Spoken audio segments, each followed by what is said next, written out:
How's it going, everyone? In today's video, we are going to be doing the unthinkable. Yes, we're going to be taking a deep dive into the Master of Masters' mind. What did he say? Settle down, settle down. Now, I know this is territory we never dare to tread alone, but we're not alone. We all have each other. I'm not alone this time. And if you are still hearing my voice, you are now bound by the contract and cannot leave. I am very serious. You can't leave. Don't hit that back button. Your mouse will automatically click on the like, and you wouldn't ever want to do that. So please don't try to leave. You can't.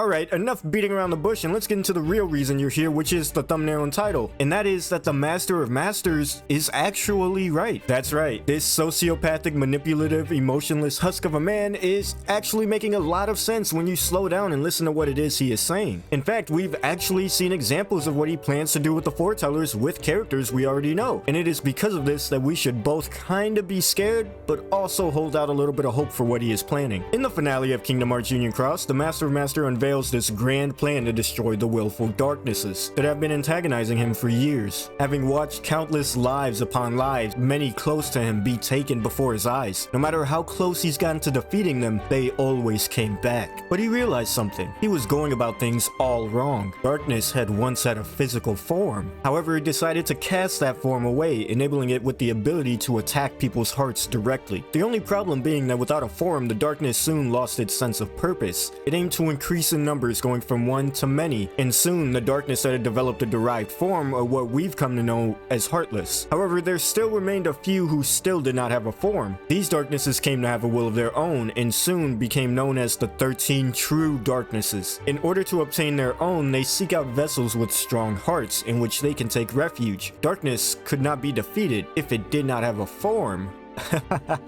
The answer had been so simple. The darknesses want a form, why don't we just give them one? I will raise those under me to master the way of the Keyblade, in turn strengthening their hearts in the process. The darkness will not be able to refuse such perfect vessels, and we shall snuff them out wherever they may land. The time for light to make its move is soon at hand. End monologue. Yikes, pretty crazy stuff, huh? What's wrong? Oh, you don't think the Master of Masters is actually sacrificing his beloved students for the sake of vengeance, do you? I feel like we missed something here. Let me help you out a bit. Despite all of the things the Master of Masters had said, he is not necessarily evil, nor is he straight up sacrificing the foretellers. I'd like to draw your attention to this specific line when the Master of Masters is explaining his plan to Luciu. I wanted to make you all into people whose hearts are so strong that even the darkness could not possess them. This is not the Master's way of deflecting blame or anything like that. There is actually solid truth to this statement. Evidence even. And that evidence is Riku. I know it's kind of easy for us to brush off because by this point we're so used to it, but Riku, primarily when he fights, calls upon and utilizes the power of darkness. Come on, you didn't think they called it Dark Firaga just so Riku could be different, did you? But yet he remains on the side of light with the other guardians. How could this be possible unless what the Master stated directly actually holds some weight to it? At the beginning of Riku's journey, he gave in to the darkness, ultimately losing him the power over his Keyblade temporarily. Farther and farther he dove into darkness, eventually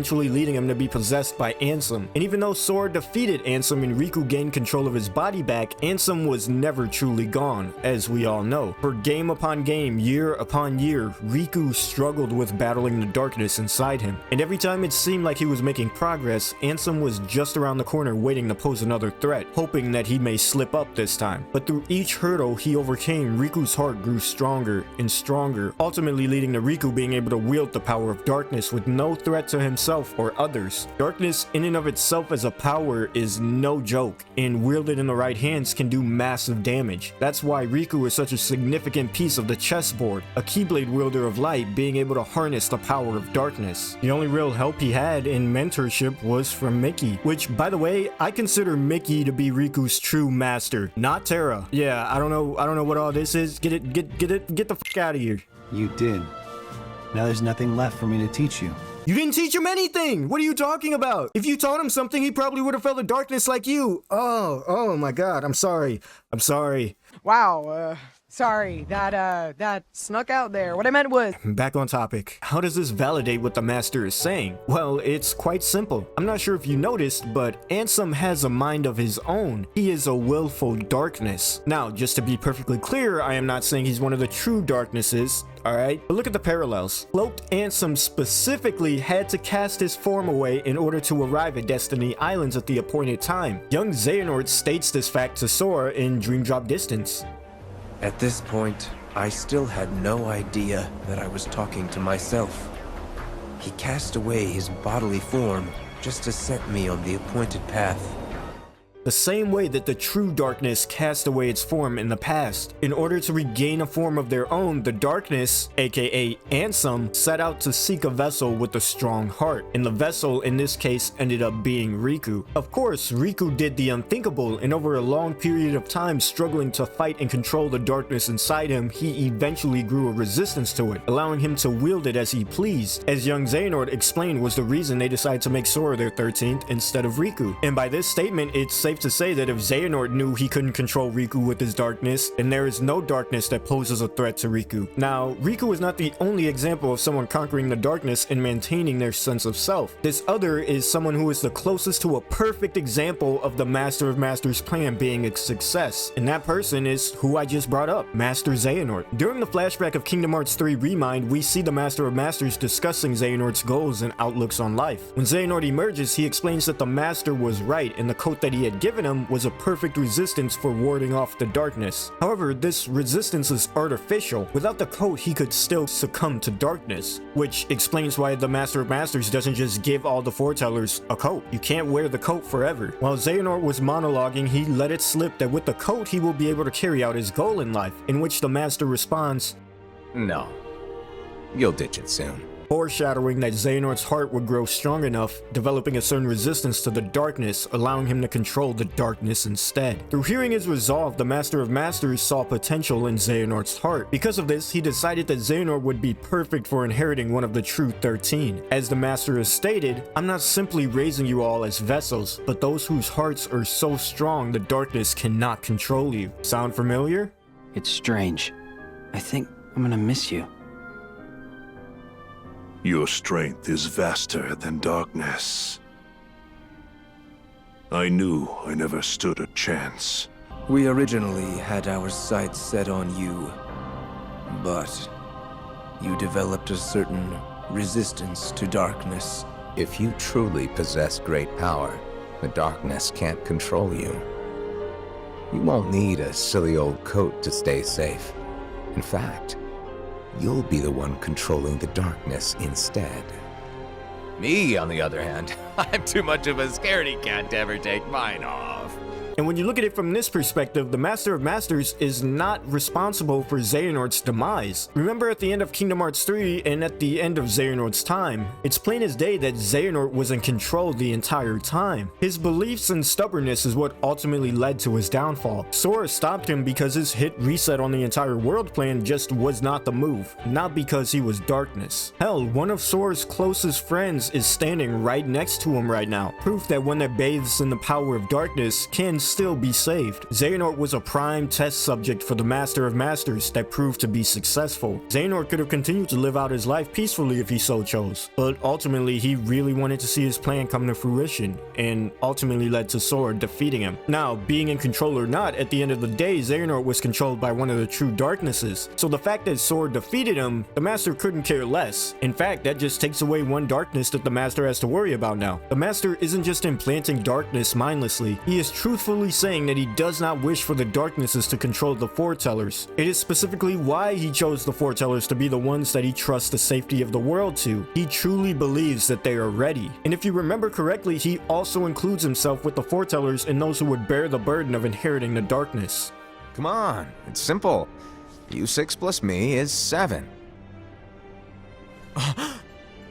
Wait, don't tell me I don't count. So at the end of the day, is the Master of Masters truly evil? No, of course not. He cares for all of his pupils and genuinely wants to see the world be saved from darkness. But is the Master of Masters plan really as bad as we think it is? Of course it is. It's insane. What, you didn't think at the end of all this I would change my stance on the Master's plan, did you? Well, I guess we just aren't as close of friends as I thought. Have you ever heard of does the outcome justify the means? Even though there is a slight sliver of hope and Xehanort was in fact able to control the true darkness inside him, we need to look at Xehanort as the exception and not as the example. Remember how much of a struggle it was for Riku to conquer his darkness, and his darkness wasn't even one of the true darknesses. Ansem, being Xehanort's Heartless, was only a fragment of the true darkness's power. Darkness is not an easy power to control, which is why most of the time it ends in failure.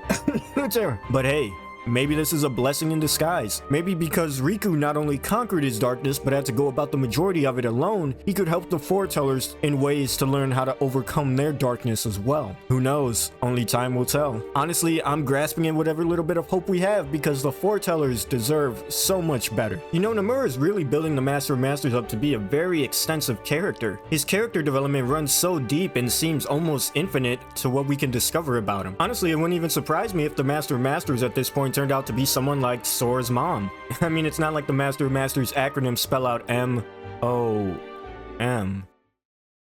Wait a minute. Anyways, Kingdom Hearts Anniversary event is right around the corner. You guys looking forward to anything specifically? Me personally, I'm not gonna make a whole video on it, on my thoughts and predictions for the anniversary event unless you guys really want me to. Then I'm sure I could probably crank one out before then. But me personally, I'm thinking we're gonna see something in regards to the next game or series of games coming up in the series. And we're not gonna get into the whole debate of Kingdom Hearts took 8 years to come out, blah blah blah. I can sit here and explain the very valid and logical reasoning to you as to why it took so long, but if I have to do that in 2022, then the people that still don't understand are a lost hope. I'm sorry. But it just dawned on me recently that Kingdom Hearts 3 came out over 3 years ago. And with the addition of Remind, it is obvious that the Osaka team has settled into their roles and gotten a nice firm fill for the development software, which means that it's all about creating and improving from here on up. So I do believe we are at least going to get an announcement, maybe even a little teaser. If we do get a trailer, that would be awesome. But, you know, got to keep it in the realm of possibility. And that brings us to the end of the video. But of course, if you like the video, you know, leave a like. I mean, you don't have to, but you know. Please. And if you like this video, then you might want to check out some of my other videos. And you are definitely going to want to subscribe because, like I said, the anniversary event is right around the corner and I will be covering all major developments that happen during the event. So if you see me drop like 3-4 videos back to back to back, that's why. But like always, it's been Vel. I love your faces and I'll catch you guys in the next one. Later.